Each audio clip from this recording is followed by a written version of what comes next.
जय हिंद, नमस्कार। मैं अंबर जैदी स्वागत करती हूँ आप सबका एक बार फिर से हमारे आज के कार्यक्रम में। और आज के कार्यक्रम में हमारे साथ एक खास मेहमान मौजूद हैं जिनको आप टीवी डिबेट्स में बहुत ही बेहतरीन और बेबाकी से बात रखते हुए देखते हैं। और मेरे बड़े पसंदीदा हैं क्योंकि बहुत अच्छे ढंग से बात करते हैं। मोहम्मद फैज खान साहब, बहुत बहुत स्वागत है आपका। नमस्कार। बहुत बहुत स्वागत, बहुत बहुत धन्यवाद। आपने मुझे बुलाया अंबर जी। आप बिल्कुल अपने नाम के अनुरूप हैं। आप में वतन परस्ती की खुशबू है, क्योंकि अंबर एक खुशबू का नाम है। और अंबर संस्कृत और हिंदी में आकाश को भी कहते हैं, तो आकाश की ऊंचाई भी है और अंबर की खुशबू भी है। बहुत बहुत शुक्रिया आपने मुझे यहाँ बुलाया। बहुत धन्यवाद। फैज साहब, मैं आज एक ऐसे बयान पर, एक ऐसा स्टेटमेंट आपके साथ चर्चा करना चाहती हूँ।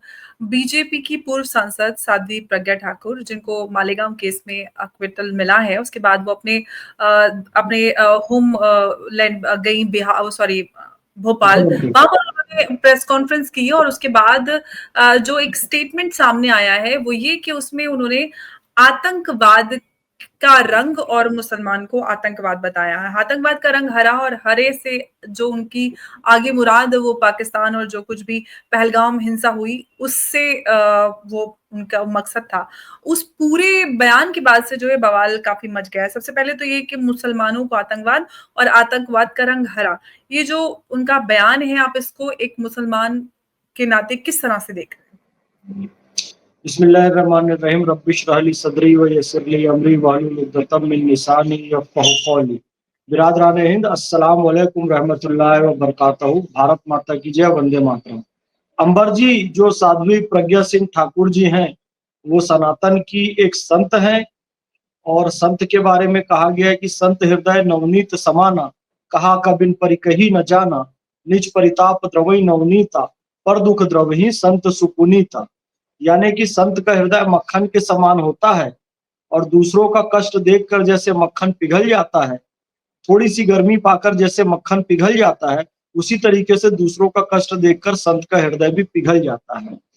अब आप सोचिए कि जिसका हृदय मक्खन के समान होता है, उनके साथ कितने अत्याचार किए गए होंगे, कितने जुल्म सितम किए गए होंगे, कि आज उनके मुंह से ये बात निकल रही है कि आतंकवाद का रंग हरा होता है। जाहिर सी बात है कि उनका इशारा जो है पाकिस्तान की तरफ है, और ये बात उन्होंने ही नहीं कही है। मुझसे भी एक बड़े टीवी चैनल पर पूछी गई कि आतंक का क्या धर्म होता है, आतंक का क्या रंग होता है। तो मैंने उनको भी आतंक का नाम बताया आसिम मुनीर, आतंक का नाम बताया पाकिस्तान, और आतंक का रंग बताया पाकिस्तान का झंडा। तो हमें इस परिप्रेक्ष्य में देखना चाहिए कि पाकिस्तान जिस तरीके से आतंकवादी गतिविधियां हमारे यहाँ पर भेज रहा है, और उसका झंडा 75% हरे रंग का है, तो ये कलमा पूछ पूछ कर जो हमारे लोगों को मार रहा है, यानी सीधा सीधा उसने जाति नहीं देखी, प्रांत नहीं देखी, भाषा नहीं देखी, सीधा कहा।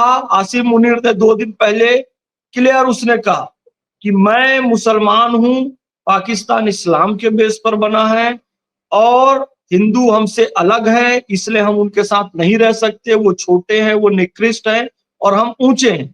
और 2 दिन बाद ये पहलगाम पर हमला होता है, हिंदुओं से उनका नाम पूछकर, वेरिफिकेशन पूछकर, कलमा पूछकर मारा जाता है। तो यदि आप ऐसी हरकत करेंगे तो दुनिया में आप बदनाम होंगे। एक सनातन का संत इस्लाम को आतंकवाद से जोड़ेगा, हरे रंग को आतंकवाद से जोड़ेगा, पाकिस्तान को आतंकवाद से जोड़ेगा, मुसलमानों को आतंकवाद से जोड़ेगा।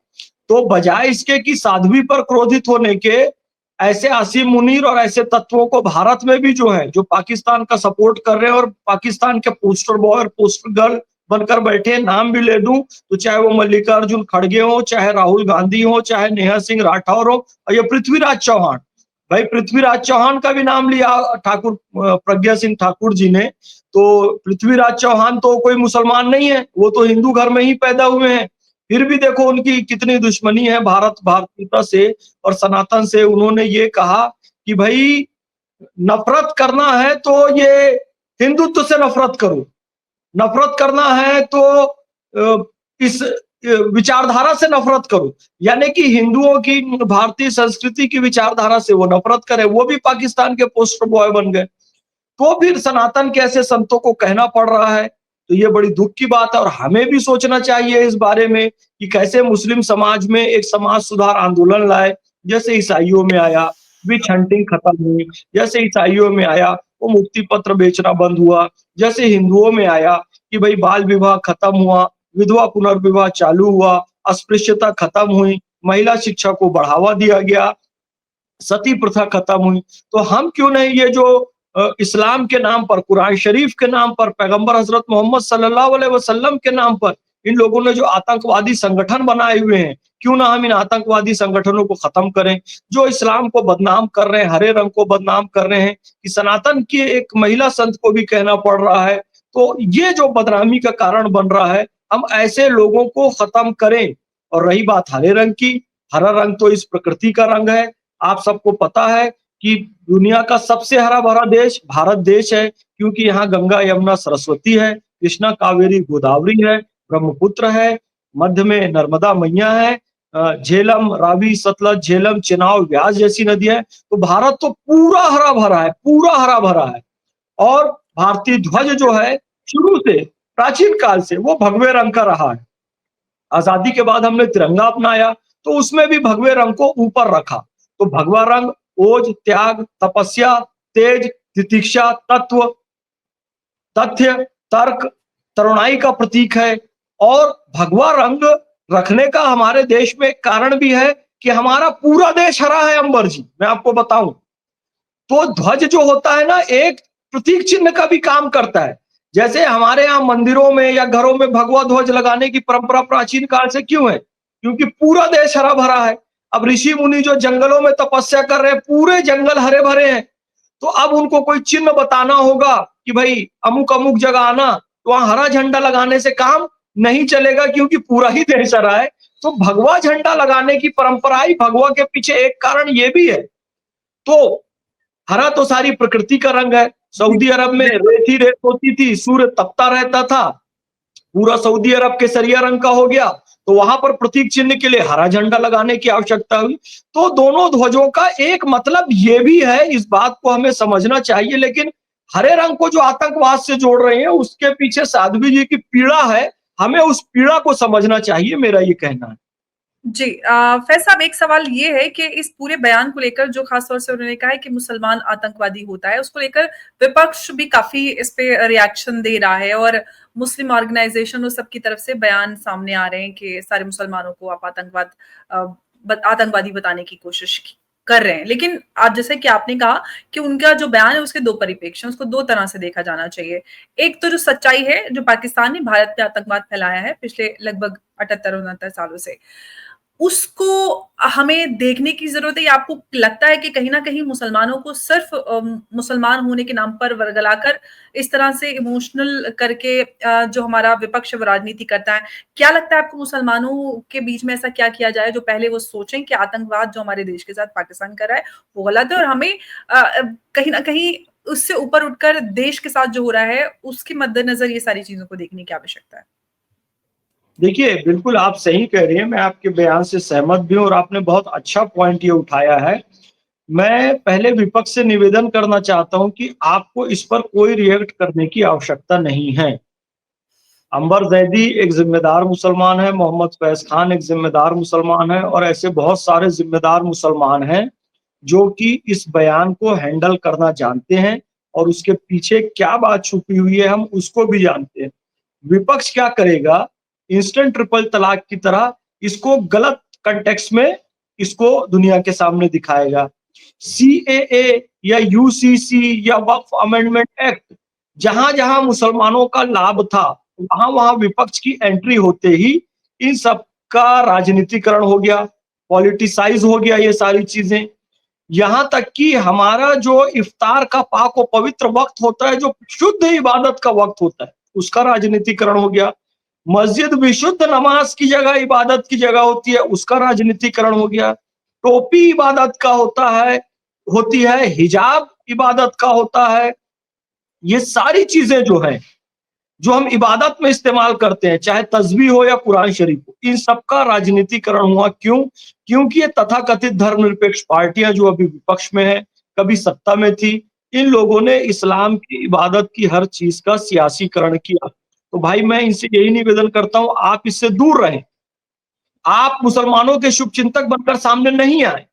साध्वी जी ने जो बयान दिया है उस बयान के मर्म को हम समझते हैं। यदि आप सामने आ जाएंगे तो फिर वही हाल होगा।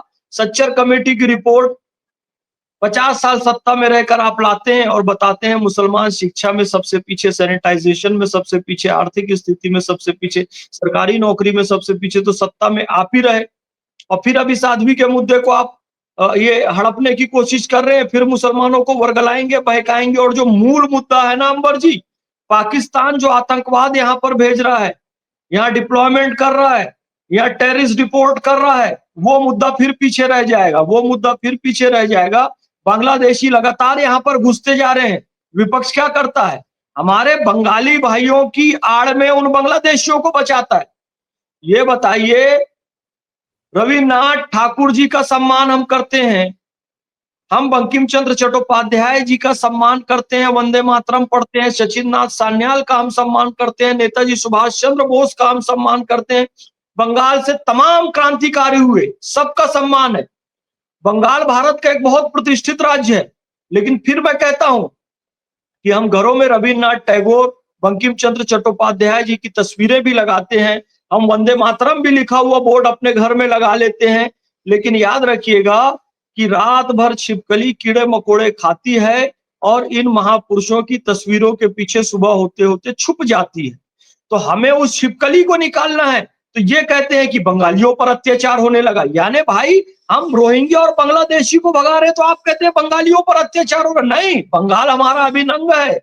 हम जब पाकिस्तान के आतंकवादियों को भगाने की बात करते हैं, उनकी कनपट्टी पर गन रखकर मारने की बात करते हैं, और भारत में रहकर जो लोग पाकिस्तान का समर्थन करते हैं उनको टारगेट करके, चाहे वो ज्योति मल्होत्रा ही क्यों ना हो, उनको टारगेट करके हम उनको सजा देना चाहते हैं, तो फिर आ जाते हैं मुसलमानों पर जुल्म हो रहा है।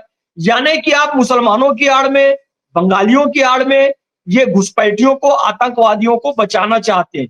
तो विपक्ष की पॉलिसी शुरू से यही रही है, मुसलमानों को बेवकूफ बनाओ, 1 साल टोपी पहन कर आओ, 5 साल मुसलमानों को टोपी पहनाओ, और वो पॉलिसी अभी भी जारी है। इसलिए मैं विपक्ष से कहूंगा, भाई साध्वी जी ने जो स्टेटमेंट दिया है उस स्टेटमेंट में पृथ्वीराज चौहान भी शामिल है, उनके पीछे में जो राहुल गांधी, मल्लिकार्जुन खड़गे और जो मैं तमाम नाम लिया, इनकी तुष्टिकरण की राजनीति भी शामिल है। तो उसको हम मुसलमान अच्छे से हैंडल करना जानते हैं।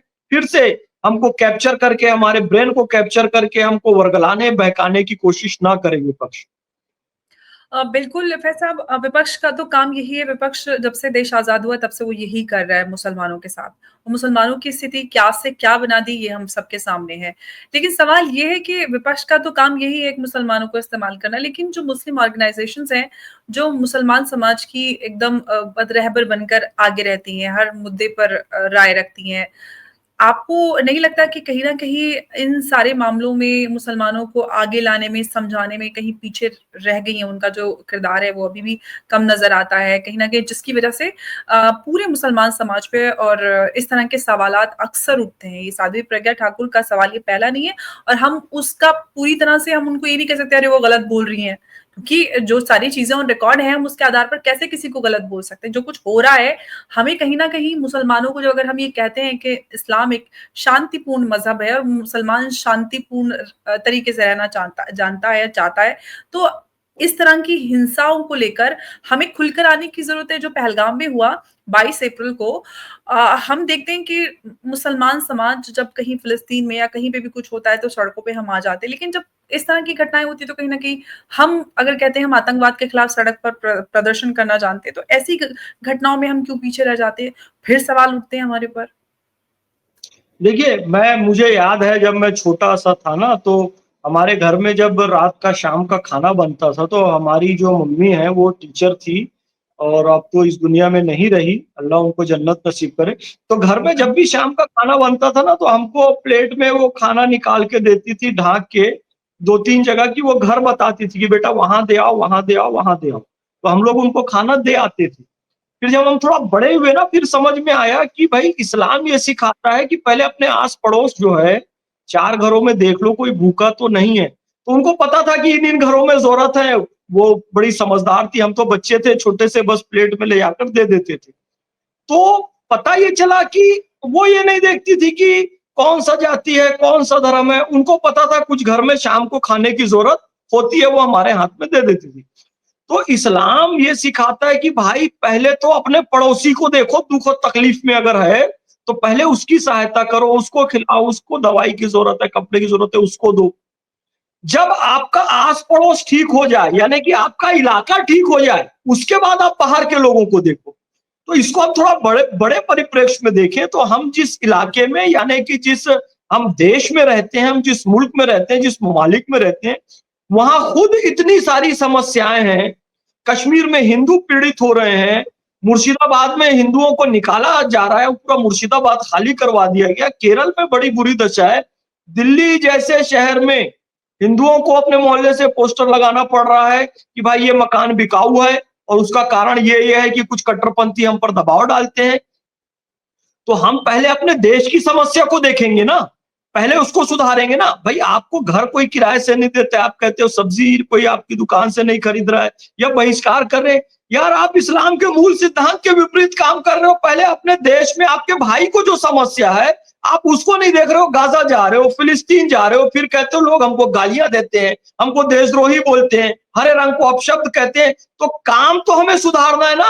अच्छे संगठन भी ऑल इंडिया इमाम ऑर्गेनाइजेशन के जो हमारे मौलाना उमैर इलियासी साहब हैं और दूसरे दिगर ऐसे उलेमा हैं, वो बहुत अच्छे से काम कर रहे हैं। लेकिन कुछ मुस्लिम संगठन ऐसे भी हैं, जैसे मैं आपको बताऊं, विश्व उपमहाद्वीप में सबसे बड़ा इंटेलेक्चुअल मुस्लिम जो हुआ इस आधुनिक काल में, उनका नाम था अल्लामा इकबाल। अब उन्होंने अपनी इंटेलेक्चुअलिटी का प्रयोग किसमें किया? जो मुस्लिम जमींदार थे, जो अपनी भूमि को बचाने के लिए पाकिस्तान बनाना चाहते थे, उनके हाथ का टूल किट बन गए। यार तुम इतने इंटेलेक्चुअल थे, तुमने कहा सारे जहां से अच्छा हिंदुस्तान हमारा, हम बुलबुले हैं इसकी, ये गुलसिता हमारा, आप कट्टरपंथियों के हाथ के टूल किट बन गए। उसके बाद वो जिन्ना नारा बदल गया, हाँ मुस्लिम है हम क्या वतन है जहां हमारा, फिर तो ये बदल गया ना नारा। उन्होंने देखो, जब वो कट्टरपंथी राजनीति क्या, ये इंटेलेक्चुअल पर्सन थे, उनको लगा यार इधर जमींदारों से ज्यादा पैसा मिल रहा है, मुस्लिम जमींदार, तो उन्होंने कह दिया कि चीनो और अब हमारा, हिंदुस्तान हमारा, मुस्लिम है हम वतन है, सारा जहां हमारा। पहले तो सारे जहां से अच्छा हिंदुस्तान हमारा था, फिर हो गया कि मुस्लिम है हम वतन है, सारा जहां हमारा। जिन्ना टूल किट बन गया। जिन्ना ये कहता था कि हिंदू मुसलमान भारत की दो आंखें और हम सब मिलकर रहते हैं, ये है वो है। जब तुम इतने समझदार थे तो अपनी पढ़ाई का, अपनी वकालत का सारा प्रयोग देश को जोड़ने में करते, मुसलमानों को इंटेलेक्चुअल बनाने में करते। तुम तो बेटा इंटेलेक्चुअल थे, तुम तो पढ़े ले, लेकिन अपनी उस पढ़ाई का इस्तेमाल धूर्तता में किया तुमने। मुसलमान ये जो अभी के जो कुछ मुस्लिम संगठन है ना, जो ऐसे कूद कूद कर उछल उछल कर आते हैं, वो बिल्कुल जिन्ना और इकबाल की तरह है। उनमें कई मौलाना जो बड़े पढ़े लिखे समझदार है, उनको पता है मुसलमान को कैसे क्या बोल के बेवकूफ बनाना है, वो काम वो कर रहे हैं। जबकि साध्वी जी के जो स्टेटमेंट है उनको ध्यान देकर हमें इस बात का प्रयास करना चाहिए कि भाई आज से हम ये संकल्प लेते हैं, कोई भी अल्लाह अकबर बोलकर गलत काम करेगा तो हम उसे समाज से बाहर कर देंगे। ये लश्कर तोयबा, हिजबुल मुजाहिदीन, इनको इस्लाम से खारिज कर देंगे। कोई भी लड़का ये नाम बदलकर और कलावा पहनकर, जो मुस्लिम है और वो नाम बदलकर कलावा पहनकर किसी हिंदू लड़की के साथ गलत काम करता है, तो इससे इस्लाम की बदनामी होती है जी, हम इसका विरोध करेंगे, आतंकवादियों का हम विरोध करेंगे। तो ये सब चीजें जब आप करने लगेंगे ना, तो धीरे धीरे आपकी समाज में छवि सुधरेगी। आप विपक्षी दलों को, राहुल गांधी और ये वो ममता बनर्जी को साथ में उठाते हैं और वही मुसलमानों पर अत्याचार हो रहा है, मुसलमानों पर जुल्म हो रहा है। यार ठोस काम आप कब करोगे? हिंदू ठोस काम करके आगे बढ़ गए, ईसाई ठोस काम करके आगे बढ़ गए, मुसलमानों को अभी भी बस अफ्तार पार्टी में दो बोटी खिला दो, उनको बहका लो, वर्गला लो। तो मुसलमानों को भी सोचना चाहिए कि जमाना कहां से कहां जा रहा है, तो थोड़ा अपनी बुद्धि लगाएं। और जो प्रगतिशील बातें होती हैं, जैसे अंबर जैदी जी का पॉडकास्ट है, ये जो वीडियो चल रहा है, इसको ध्यान से सुने और सोचे। ये नहीं कमेंट में खाली गाली बक रहे हैं, तुम आरएसएस के ये हो, तुम दलाल हो और ये हो। अरे भाई कभी इन चीजों से ऊपर उठो, अपनी बुद्धि लगाओ, जिससे इस्लाम, मुसलमान, हरे रंग की छवि अच्छी बने। हम उसके लिए काम कर रहे हैं जी। बिल्कुल, बिल्कुल। बस यही बात है कि हम अब तक जो मुसलमान है वो आज तक विपक्ष के हाथों की कठपुतली बने हुए हैं, या कुछ जो संगठन है मुसलमान, या कुछ जो लीडर्स हैं उनके हाथों की कठपुतली है। जबकि सच्चाई ये है कि इस्लाम भी कहता है, संविधान भी कहता है, हमारे पास हमारी अक्ल है, हम अपनी अक्ल का इस्तेमाल करें, चीजों को समझें, फिर उन सारी चीजों को अपनी जिंदगी में शामिल करें, उस पर अमल करें।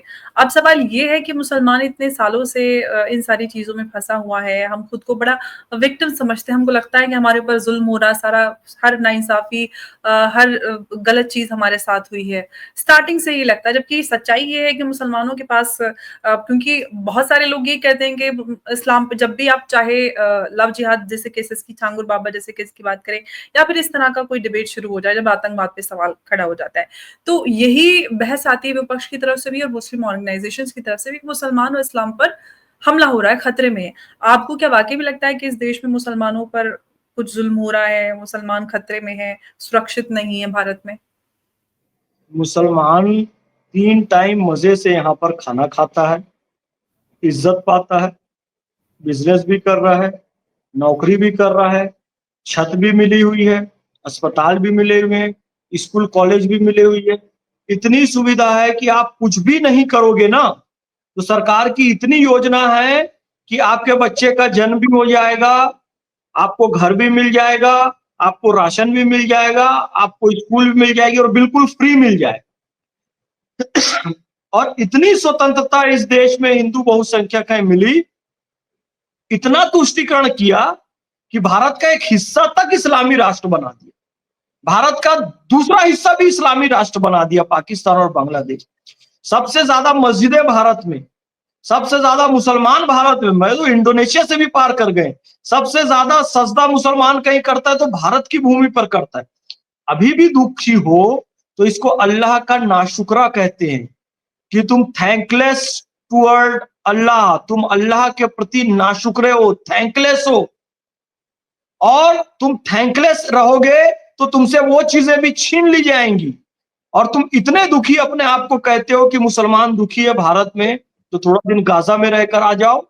एक टाइम का खाना नहीं मिल रहा है, सीरिया में रहकर आ जाओ, सोमालिया में रहकर आ जाओ, युगांडा में रहकर आ जाओ। वहां आप क्यों नहीं जाते हो? वो या फिर तमाम ज्यादा इस्लामिक दूर नहीं, ममालिक, पाकिस्तान बांग्लादेश ही चले जाए तो भी काफी हद तक स्थिति पता चल मैं तो जाएगी। बहुत दूर चला गया, पाकिस्तान और बांग्लादेश चले जाओ, खाने के वहां पर लाले पड़े हुए हैं। आपको पता चल जाएगा कि सुन्नी शिया के नाम पर मस्जिदों में बम धमाके वहां पर होते हैं, अहमदिया के नाम पर बम धमाके वहां पर होते हैं। सारे मुस्लिम है फिर भी लड़ रहे हैं, मर रहे हैं, खप रहे हैं। तो अल्लाह का शुक्र अदा करो, धोखे से इधर पाकिस्तान या बांग्लादेश में नहीं पैदा हो गए, भारत में पैदा हुए हो। भारत की इतनी अच्छी व्यवस्था है, सब कुछ जरा इधर सही से है। उधर हो जाते हैं फैज साहब, आप, मैं आपकी और अपनी बात करूं, जरा इधर से उधर हो जाते तो कैसे क्या जिंदगी होती है। अब जरा सोचिए, जो हम आज बैठ के डिस्कशन कर रहे हैं, या हम लोग टीवी डिबेट्स में होते हैं, बड़े खुलकर अपनी बात रखते हैं, क्या ऐसा कर पाते? बिल्कुल भी नहीं। बिल्कुल नहीं कर पाते, थोड़ा सा भी गड़बड़ हो जाती, इधर हो जाते पाकिस्तान में या बांग्ला, हमारी जिंदगी तो बर्बाद हो जाती ना। तो अल्लाह का बड़ा शुक्र है। और जिनको लग रहा है हिंदुस्तान में पैदा होकर उनकी जिंदगी बर्बाद हो गई, जुल्म सितम हो गया, ऐसे थैंकलेस लोग जाके बांग्लादेश में रहो। ऐसे ही लोगों को कहते हैं भागो पाकिस्तान। फिर मैं कह रहा हूं इतना बढ़िया सिस्टम भारत का है, सब कुछ अच्छा है। सुबह उठ के आप सुकून से नाश्ता कर रहे हो, चाय पी रहे हो, सब कुछ ठीक है। इसको बिगाड़ो मत, और खास तौर से इस्लाम के नाम पर मत बिगाड़ो। अपनी गंदगी तुमको करना है करो, और फिर जेल जाओ, वो तुम्हारी इच्छा के ऊपर, लेकिन उसके पीछे अल्लाह अकबर, इस्लाम, कुरान, ये सब नहीं जोड़ो। हिंदुस्तान की भूमि को बर्बाद नहीं करो। सुकून की धरती पर अल्लाह ने पैदा किया है, तो सुकून से रहो। एक और सवाल सबसे बड़ा निकल कर आता है, वो ये, इसके जब भी इस तरह का कोई मुद्दा निकल कर आता है तो ये कहा जाता है कि ये सारा कुछ जो हो रहा है ये मोदी सरकार के समय में हो रहा है, हिंदू मुसलमान किया जा रहा है, इससे पहले हिंदू मुसलमान नहीं होता था। और इस पूरे काल में जो देश है उसमें कोई खास काम नहीं हुआ है सिवाय हिंदू मुसलमान के। नहीं नहीं, देखिए मैं आपको बताऊं, थोड़ा पढ़े लिखे इंटेलेक्चुअल लोग होंगे तो इस बात को समझेंगे।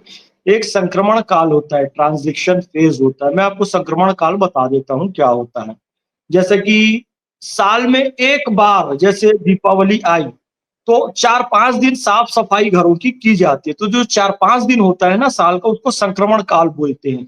तो वो बेड पड़ा हुआ है, उसको उठाएंगे तो नीचे से कॉकरोच निकलेगा, दीमक निकलेगा, फ्रेम लगा हुआ है उसको हटा के झाड़ू पोछा करेंगे, पीछे से छिपकली निकलेगी, फिर वो स्टोर रूम पड़ा हुआ उसमें से गंदे सामान सब निकाल के बेचेंगे, तो वहां से कीड़े मकोड़े धूल दूषित निकलेगा। अब उस समय कोई बच्चा बोले कि मुझे तो इस घर में परेशानी हो रही है, यहाँ तो धूल उड़ रही है, इतना गंदा घर हो गया है, यहाँ तो छिपकल है और दिमाग। अरे भाई, वो 5 दिन का संक्रमण काल है। उसके बाद घर फिर से नवीनीकरण होके बढ़िया रंग रोगन होके और सुंदर व्यवस्थित मिलेगा।